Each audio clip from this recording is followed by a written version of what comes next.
ॐ वसुदेव सुतं देवं कंसचाणूरमर्दनं देवकी परमानन्दं कृष्णं वन्दे जगद्गुरु।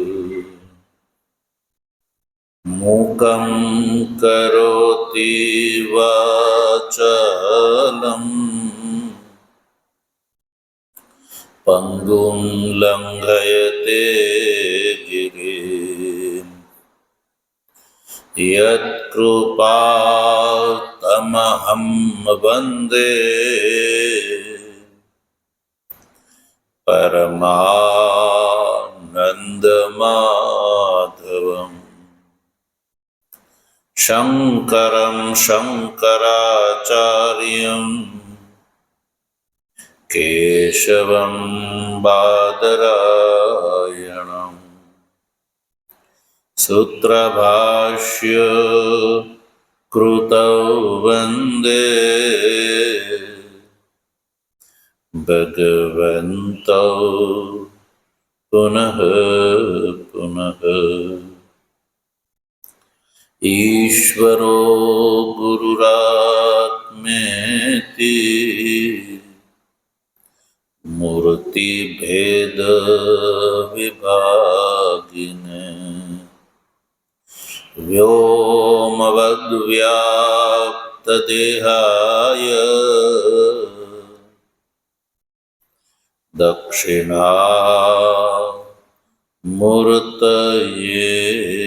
नमः। ओम शांति शांति शांति। तत्व जिज्ञासु सज्जनों, भगवत कृपाथी श्रीमद भगवद गीताना शांकर भाष्य सहित विचार क्रमानुसार कर्मयोग नामक तृतीय अध्यायना 38મા શ્લોકનો આપણે ગઈકાલે વિચાર કર્યો। આ શ્લોકમાં ભગવાન શ્રી કૃષ્ણ દ્રષ્ટાંત દ્વારા આ જે કામ છે એ વેરી છે। શું છે? વેરી છે। એ વિશ્વાસ દેવડાવે છે, વિશ્વાસ ઉત્પન્ન કરે છે ભગવાન કે કામ જે છે એ વેરી છે, એ દ્રષ્ટાંતના માધ્યમથી બતાવે છે। અને 38મા શ્લોકમાં 3 દ્રષ્ટાંત બતાવ્યા। ધૂમેન વહ્નિ યથા આવ્રિયતે, મલેન યથા આદર્શ આવ્રિયતે, ઉલ્બેન યથા ગર્ભ આવૃતઃ, તથા એવી રીતે કામેન ઇદમ જ્ઞાનમ આવૃતમ। એવી રીતે કામથી ઇદમ આવૃતમ। 38મા શ્લોકમાં તેન પદ છે કે નહીં અંતમાં, તો તેનથી અભિપ્રાય છે કામેન, અને ઇદમથી અભિપ્રાય છે જ્ઞાનમ। ઇદમ યાને જ્ઞાનમ કામેન આવૃતમ। આવૃતમનો અર્થ છે આચ્છાદિત। યદ્યપિ ભગવાન શ્રી કૃષ્ણએ 38મા શ્લોકમાં તેન અને ઇદમ પદથી ભગવાનને જે અભિપ્રેત છે એ ભગવાન શ્રી કૃષ્ણ 39મા શ્લોકમાં એનું નામ ગ્રહણ કરે છે. એટલે હવે 39મા શ્લોકનું જે અવતરણ છે, ભગવાન ભાષ્યકાર જે અવતરણ લખે છે એ આપણે જોઈએ. જો 39મા શ્લોકનું અવતરણ શું છે? કિમ પુનઃ તદ ઇદમ શબ્દ વાચ્યમ યત કામેન આવૃતમ ઇતિ ઉચ્યતે. આવૃતમ ઇત્યાદિ શ્લોકથી પ્રશ્નપૂર્વક ઉત્તરાદ ઉઠાવે છે.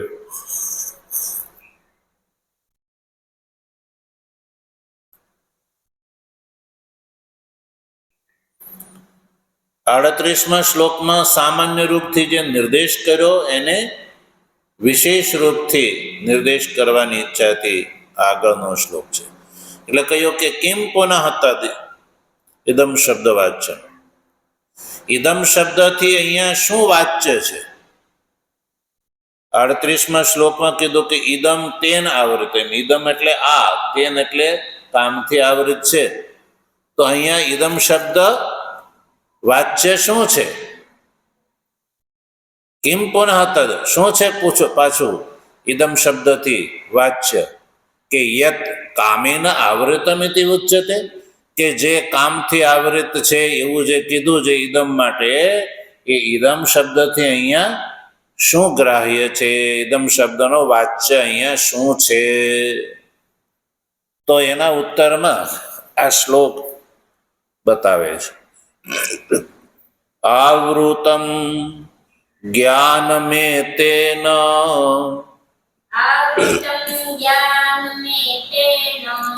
જ્ઞાનિનો નિત્યવૈરિણા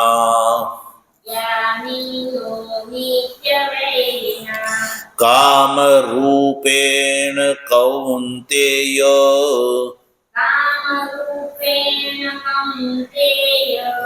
દુષ્પુરેણાનલેન ચ.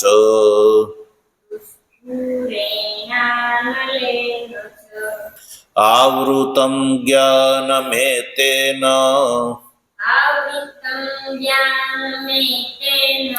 જ્ઞાનિનો નિત્યવૈરિણા કામરૂપેણ કૌન્તેય દુષ્પુરેણાનલેન ચ.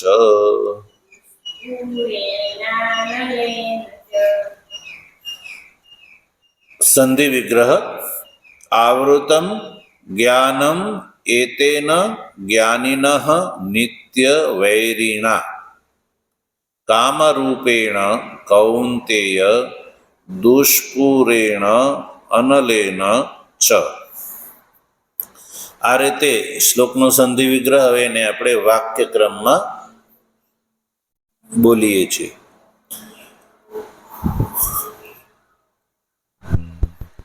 ભગવાન શ્રી કૃષ્ણએ આ શ્લોકમાં અર્જુનને માટે કૌંતેય એ સંબોધનનો પ્રયોગ કર્યો છે. સૌથી પહેલા બોલે છે કૌંતેય. હે કૌંતેય, જ્ઞાનીનો નિત્યવૈરિણા દુષ્પુરેણ અનલેન કામરૂપેણ એતેન જ્ઞાનમ આવૃતમ. આ વાક્યરૂપ થઈ ગયું શ્લોકનું.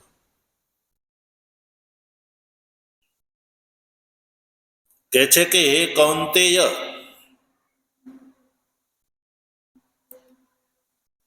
જ્ઞાનીનો જે નિત્યવૈરીણ એટલે નિત્યવૈરી, અને દુષ્પુરેણ અને અનલેન ચ, અને કયો છે કામરૂપેણ વિશેષ્યાયુ.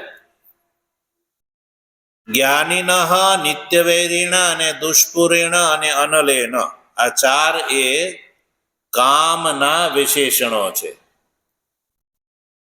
જ્ઞાનીનો નિત્યવૈરી, દુષ્પુર અને અનલ એ કામના વિશેષણો છે. તો આવા કામરૂપથી એતેન કામથી જ્ઞાનમ આવૃતમ, જ્ઞાન ઢંકાયેલું છે. શું? જ્ઞાન ઢંકાયેલું છે. શેનાથી? કામથી. કામ રૂપેણ ઇદમ જ્ઞાનમ આવૃતમ. ઇદમ શબ્દનો વાચ્ય છે અહીંયા જ્ઞાન. ઇદમ શબ્દનો વાચ્ય છે જ્ઞાન. જ્ઞાન છે એ આવૃત છે કોનાથી? કામથી. પછી કામના વિશેષણો બતાવ્યા. કેવા કેવા કામ છે? તો કે અનલેન એટલે અનલ, દુષ્પુરેણ કામેન, દુષ્પુર એવા કામથી જ્ઞાન આવૃત છે. અને જ્ઞાનીનો નિત્ય વૈરી છે, જ્ઞાનીના નિત્ય વૈરી એવા કામથી જ્ઞાન આવૃત છે. અને જ્ઞાન કેવી રીતે આવૃત છે? તો એનું દ્રષ્ટાંત 38મા શ્લોકમાં બતાવી દીધું કે જેવી રીતે વનની ધૂમથી, આદર્શ મળથી અને ગર્ભ ઉલ્બથી જેવી રીતે આવૃત છે, એવી રીતે જ્ઞાન છે એ કામથી આવૃત છે. એ સીધો વાક્યાર્થ છે. તો આવૃતમનો અર્થ છે ઢંકાયેલો છે. આવૃતમ એટલે ઢંકાયેલું છે.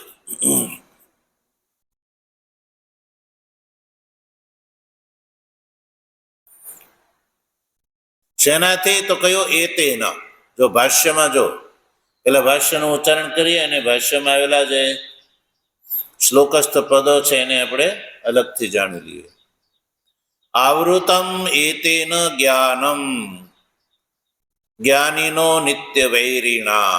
એ સંપૂર્ણ જે છે ને આવૃતમ જ્ઞાનમ એતેન, આવૃતમ એતેન જ્ઞાનમ એ મૂળ શ્લોકનું પદ છે. જ્ઞાનીનો નિત્ય વૈરીણા એ પણ મૂળ શ્લોકનું પદ છે.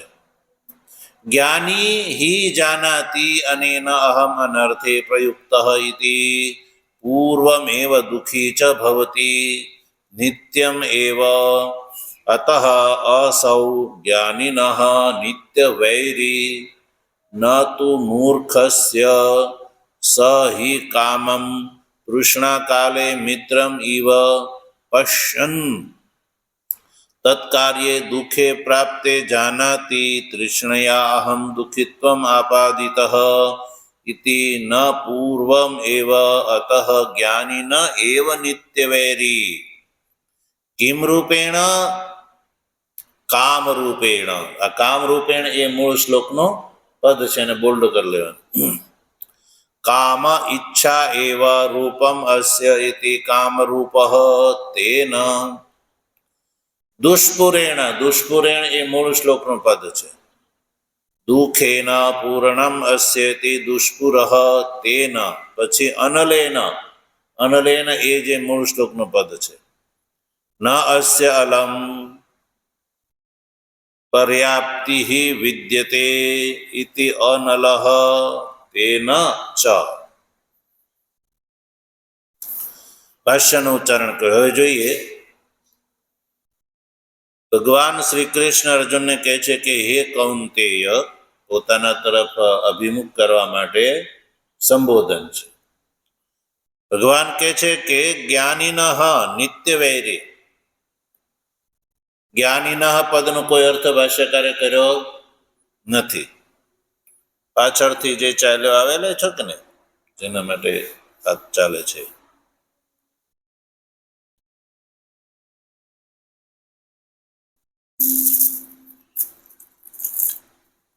આવૃતમ એતેન જ્ઞાનમ, જ્ઞાનમ જે છે એતેન કામેન આવૃતમ. ભાષામાં એનો કોઈ અર્થ કર્યો, આવૃતમ પદનો પણ અર્થ નથી કર્યો, એતેન અને જ્ઞાનમ પદનો કોઈ અર્થ કર્યો નથી, કારણ કે પહેલેથી ખ્યાલ છે. એટલે જ્ઞાનીનો એટલે જ્ઞાનીનો, નિત્ય વૈરીણા, નિત્ય એવા વૈરી દ્વારા, નિત્ય વૈરીણા એતેન કામ રૂપેણ જ્ઞાનમ આવૃતમ. આખી પંક્તિ પકડી રાખવાની છે. જ્ઞાનીનો નિત્ય વૈરી છે. આ કામ જે છે એ જ્ઞાનીનો નિત્ય વૈરી છે. નિત્ય વૈરી કેમ ભાઈ?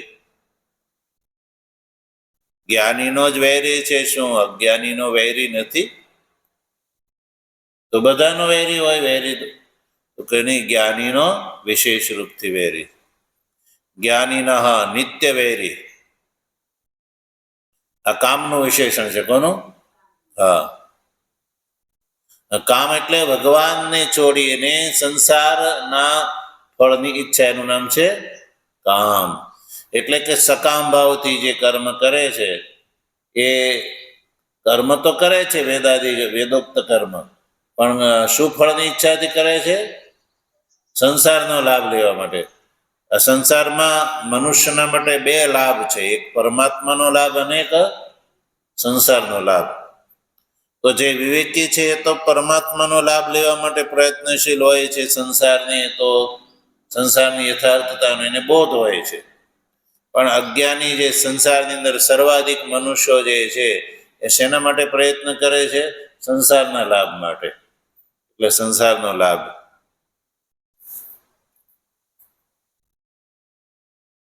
જો જ્ઞાનીને માટે નિત્ય વૈરી કેમ છે, ભાષ્યકાર સૌથી પહેલા એ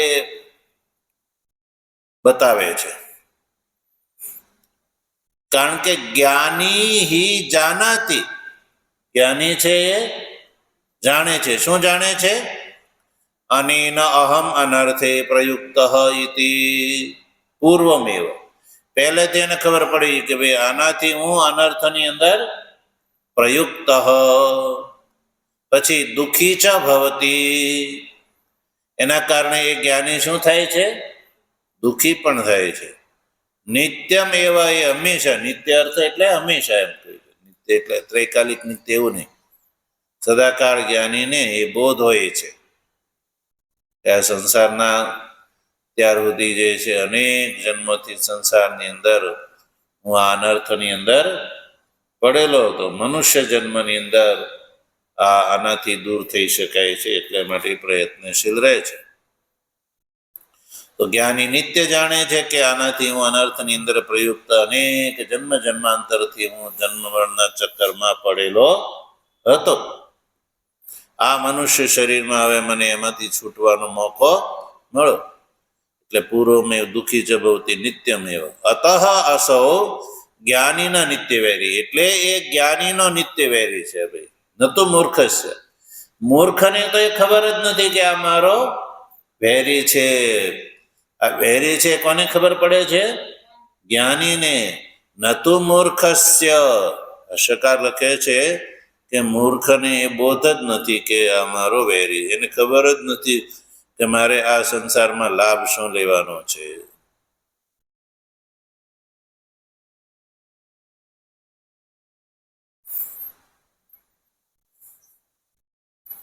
તો મૂર્ખનો નિત્ય વૈરી કેમ નહીં, જ્ઞાનીનો કેમ નિત્ય વૈરી? તો જો આગળ બતાવે છે. મૂર્ખનો મનોરાજ બતાવે કે સહી કામમ તૃષ્ણા કાલે મિત્રમ ઇવ પશ્યન. જો કામ વિશે એને તૃષ્ણા ઈચ્છા હોય ત્યારે મૂર્ખ શું સમજે છે? એને મિત્રની જેમ માને છે. શું માને છે? મિત્રની જેમ માને છે. સહીમાં સનો અર્થ છે મૂર્ખ. મૂર્ખ વ્યક્તિ કામમ કામને તૃષ્ણા કાલે. તૃષ્ણા કાલે એટલે કે તૃષ્ણા કાલમાં જ તે પાસે એમ. તૃષ્ણા કાલે એવ જ મિત્રમિવ પશ્યન. પછી તત્કાર્યે દુઃખે પ્રાપ્તે. એના ફળ સ્વરૂપે દુઃખ પ્રાપ્ત થતા જાનાતિ તૃષ્ણયા અહમ દુઃખિત્વમ આપાદિત. પછી એ જાણે છે કે હું આ તૃષ્ણાના કારણે દુઃખિત્વને પ્રાપ્ત થયો. ઇતિ ન પૂર્વમેવ. પહેલેથી તો એને શું માને છે? મિત્ર માને છે. મૂર્ખ જે છે પહેલા એને મિત્ર માને છે.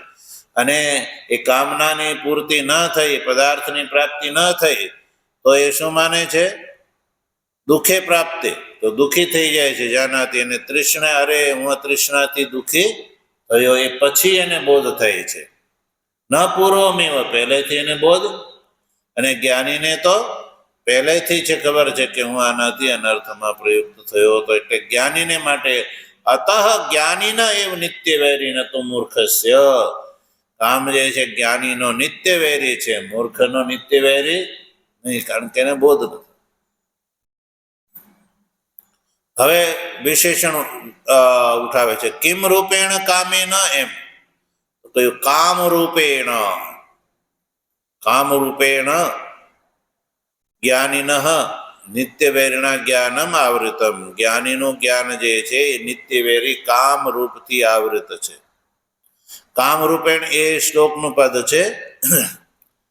તો કામ રૂપેણ જે છે શ્લોકમાં કામ રૂપેણ છે ને, એમાં કામ શબ્દનો અર્થ જો ભાષ્ય કરે કામ ઈચ્છા. કામનો અર્થ છે ઈચ્છા, સંસારનો લાભની ઈચ્છા. સંસારથી આ અભિપ્રાય છે આલોક અને પરલોક. આલોક માટેના સંતતિ, પરલોક માટેના યાગાદી જેના માટે કરે છે એ. કામ ઈચ્છા એવા રૂપમ અસ્યતિ. કામ રૂપ ઈચ્છા એ જ જેનું રૂપ છે એને કહેવામાં આવે કામ રૂપ. પછી એને તૃતીય વિભક્તિ બનાવી લો તો તેન કામ રૂપેણ. કામ રૂપેણ જ્ઞાનીના નિત્ય વૈરીના જ્ઞાન, જ્ઞાનીના જ્ઞાનમ આવૃતમ. જ્ઞાનીનું જ્ઞાન જે છે એ ઢંકાણું છે. હવે એના એક એક વિશેષણ. કેવો કામ છે તો કયું દુષ્પુરેણ. દુષ્પુરેણ કામ રૂપેણ જ્ઞાનીન જ્ઞાનમ આવૃતમ. દુષ્પુરેણ કામ કેવો છે? દુષ્પુર છે. તો દુષ્પુર શબ્દનો અર્થ કરે જો ભાષાકાર. દુષ્પુરેણી તૃતીય વિભક્ત્યંત પદ છે. દુષ્પુરેણ, અનલેન, કામ રૂપેણ એ બધા શું છે? તૃતીય વિભક્ત્યંત પદ છે. દુષ્પુરેણ એટલે દુઃખેન પૂર્ણમસ્ય ઇતિ દુષ્પુર. જો ભાઈ કામ અર્થાત ઈચ્છા યા તૃષ્ણા એની પૂર્તિ કાંઈ જે સરળતાથી થાય છે, બહુ કઠિનતાથી થાય છે. દુઃખેન બહુ કષ્ટ સહન કરવું પડે છે. ત્યારે દુઃખથી એ ઈચ્છાની પૂર્તિ થાય છે કે ભાઈ આ પદાર્થ જોઈએ છે, મારે લેવો છે, તો એના માટે મનુષ્ય પ્રયત્ન કરે છે. તો દુઃખેન પૂર્ણમ અસ્ય ઇતિ દુષ્પુર. કામની ઈચ્છાની પૂર્તિ દુઃખથી થાય છે, એટલે એ દુષ્પુર છે. હવે એની તૃતીય વિભક્તિ બનાવી દો તો શું થઈ જાય? તેના દુષ્પુરેણ નિત્ય વૈરીણા કામ રૂપેણ જ્ઞાનીન જ્ઞાનમ આવૃતમ. સમજાણું? પછી એક વિશેષણ આવ્યું અનલેન. અનલ છે. કામ કેવો છે? અનલ. જો અનલનો અનલેને તૃતીય વિભક્ત્યંત છે. પ્રથમ વિભક્તિમાં બને અનલમ. અનલ એટલે કે ન અસ્ય અલમ પર્યાપ્તમ વિદ્યતે ઇતિ અનલઃ. અનલઃ પુલ્લિંગ શબ્દ અનલઃ પ્રથમ વિભક્તિમાં એકવચનમાં બનશે અનલઃ. ન અસ્ય અલમ. અલમ એટલે પર્યાપ્તમ ઇતિ, પર્યાપ્તિ વિદ્યતે. જેની પર્યાપ્તિ એટલે બસ. પર્યાપ્તિનો એટલે બસ. આપણે કહીએ ને ભાઈ બસ હવે નહીં જોઈએ એમ, એ શું કહેવાય એને? પર્યાપ્તિ. પણ જેની પર્યાપ્તિ જ નથી એને કહેવામાં આવે અનલહ. હવે એની તૃતીય વિભક્તિ બનાવી દો તો તેન ચ અનલેન. તો અનલેન એમ થઈ ગયું. અનલેન દુષ્પુરેણ નિત્ય વૈરીણ કામરૂપેણ જ્ઞાનીન જ્ઞાનમ આવૃતમ. એ વાક્ય આખું થઈ ગયું છે.